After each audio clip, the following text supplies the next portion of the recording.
Dave Marcuccilli with us right now. Of course, we are here in the Dig Race Products booth. Of course, that means the Plank family, Brandon and Dale, of course. Dave Marcuccilli did pick up a win last year. How are we doing, sir? Pretty good. Yeah? What are we doing at Motorsports Expo?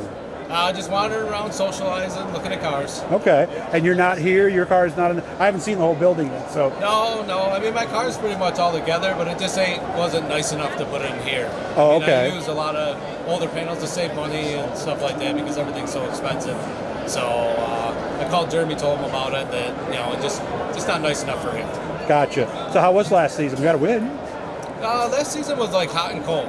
It seemed like when we ran good at Fulton, and then when we ended up on my roof once, which was a bad night, but it turned out okay. It didn't really hurt a lot of stuff. It was more like a lot of bumpers and stuff like that. But then so we picked up a win there.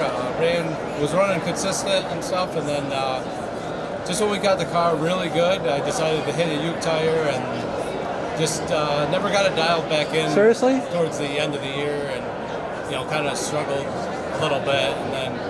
On the series, we were actually just no luck on the series. I don't know if it was from we had luck the year before and just none of it this year. And I don't know. It was a bit of an odd year. It was like some good runs and then some really bad runs. Okay, that's just how it goes sometimes. The one aspect of the sport is you can make your own luck to some degree, but things do happen.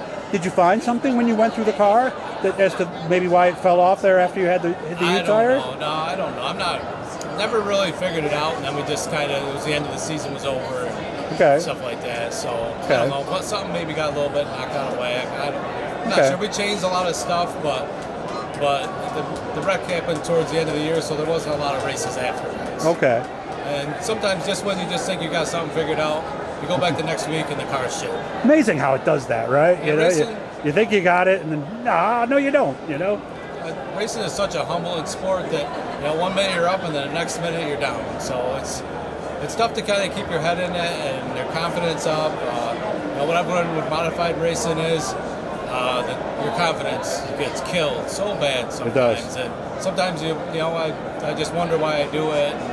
Stuff like that. But then you have a good run. But then you have a good run, and then it reminds you of why you're doing it. So, okay. What are the plans as of now? I think probably Fulton Weekly and probably the series. All right. We enjoy running the series. Yeah, the 358 series. Yeah. Yes. Mm-hmm. That's probably, and then whatever races are at Wheatsville. Okay. And you're happy with your decision? Because I remember last year we talked about getting out of the big blocks and moving to small blocks pretty much exclusively. Honestly, it was probably one of the best decisions I made. Yeah. It made me feel better. We ran better with a small block anyways. And just that big block, I don't know. We just never, I don't know. I thought I would do better in it, but I think some of it, or a lot of it was just, you need to race some more.